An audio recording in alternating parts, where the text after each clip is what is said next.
I am known by the company I keep.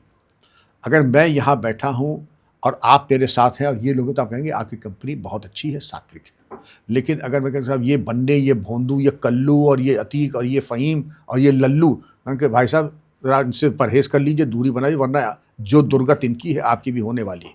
क्या मजबूरी है कुत्ते से हाथ मिलाना? लड़के हैं लड़कों से, क्योंकि वो एक बिरादरी के हैं, इसलिए बात कर रहे हैं आप।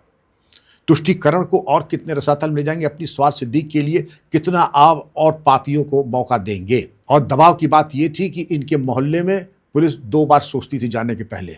मुजफ्फरनगर दंगों में एफआईआर न होने का कारण ही था मुजफ्फरनगर का दंगा। एफआईआर नहीं होती थी, अरेस्ट नहीं होती थी, मोहल्ले में पुलिस नहीं जाती थी। आपसे ये भी पूछना चाहूंगी, एसटीएफ का जो गठन हुआ था उसको लेकर आपसे स्टोरी पूछना चाहूंगी, श्री प्रकाश शुक्ला की। और ये पूरा कैसे आपने ट्रेस किया था, कैसे आपको पता चला था कि चीफ मिनिस्टर की सुपारी ले रखी है, वो कहानी थोड़ी सी सुनना चाहूँगी। एसटीएफ का गठन इसलिए हुआ था कि तब के तौर तरीके, पुराने अपराध, जो घोड़सवार घोड़ों पे बैठ के डकैतियाँ होती थी, फिर बाद में डकैत भी थोड़े टेक्नो सेवी हो गए, वो दौर और सामान्य क्राइम का दौर वो बिल्कुल अब ख़त्म हो चुका था। अब संगठित अपराध, ऑर्गेनाइज्ड क्राइम, यानी क्रिमिनल्स भी जो आते थे इतने पढ़े लिखे एमबीए ग्रेजुएट्स, इंजीनियर्स और टेक सेवी आने लगे, अंग्रेज़ी बोलने वाले।